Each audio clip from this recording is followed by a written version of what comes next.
For my New Zealand viewers, guys, what more do you need? We've got a spread of 5s in the course of a day, spreading across 3/4 of the planet. That lets you know how much force we're dealing with here.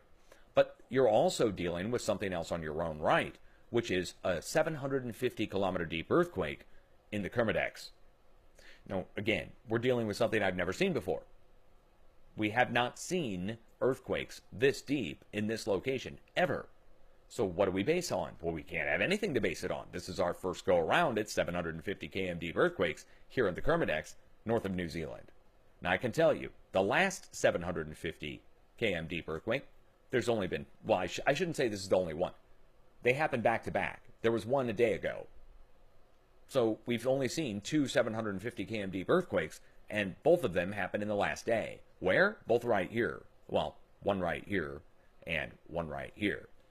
Now, the first one came right before this big 8.0. So first there was a 750-kilometer deep earthquake, then the big deep 8.0 hit. Now we have another one. Is that going to result in another large earthquake? I don't know. I have nothing to base it on. I'm watching the look. And look who's so close. Look who's so close to this. New Zealand, of course. So we already have New Zealand, based upon the 8.0 to the north and the 5 spreading out and the expected activity. We have New Zealand warned for up to a 6.7 to be striking off the eastern coast of the central North Island. That's for this week. I hope I'm wrong, but I'm basing it on something, again, that I've never had to base anything on before. So is it going to be accurate or not? I don't know. This is going to determine how we treat deep 8.0s from now on. So it's better to be safe than sorry. That's why we're issuing warnings now. That's basically where we're at with this. Down in New Zealand, that's why we're issuing the warning for you. Better safe than sorry. You got a big, deep earthquake to your north. What's it going to do? We don't know.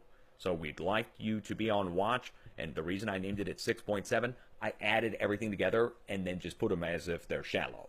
That's the way I did it. So I just took it. I said, okay, if we have an 8 to the north normally, then we would probably see a mid-range 6 that far down to the south at New Zealand. So in other words, we're going to wait and see what actually happens, and I want you to be ready down there. So North Island, that's where we're watching, and if a big earthquake hits in that magnitude, you'll feel it all across the North Island, down to Wellington, up to Auckland.